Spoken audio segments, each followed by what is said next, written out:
home I grew up in, my daddy was just such a dark place, and the Lord saved him. He's actually a member of the church now, which is a sweet grace that God's given me to see my daddy out there taking notes off sermons that I'm preaching. He was a tough military guy. Yeah, he was. Yeah. He was, and had some bad hands. He thought he was doing so much better than the generations before him, which he was. Mm-hmm. It was just, you go a little further back, and we're just hanging guys for robbing trains. So when you're getting better from guys getting hung for armed robbery, there's still some mess there. And then my mom was a really religious woman, but I never really saw warmth for Jesus in her or love for Jesus. And so when I came to know Christ, I desperately loved him, but man, I had some significant issues because of some abuse that was in my house, some significant wrestles because of things I was permitted to participate in as a kid. And so I was in a church where everybody just looked like they were doing awesome. And I was really struggling, and so I kept trying to go, okay, what's the silver bullet here? Because I'm coming to church, I'm taking notes, I'm even raising my hands when I'm supposed to. I mean, I'm kind of watching. Now, okay, get your hand up now. And it was just so slow for me.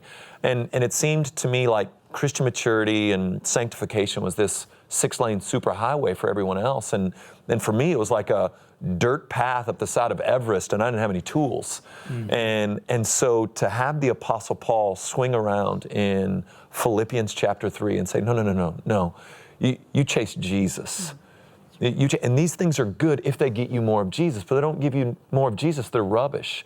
And so to reset the goal of fill your life with what stirs your affections for Jesus Christ was a total game changer for me. Because for me, here I'm going, okay, this is the playbook. I've got to do this, I've got to do this, I've got to do this.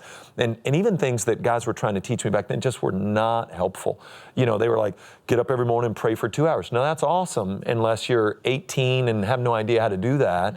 And then I got up and, 13 minutes later, I prayed for everything I know how to pray for. And I don't know what to do for the next, hour and 40 minutes I have before I have to leave for school. And so when the game changed to find what stirs your affections for Jesus Christ and fill your life with them. And if anything's robbing you affections, you put that to death.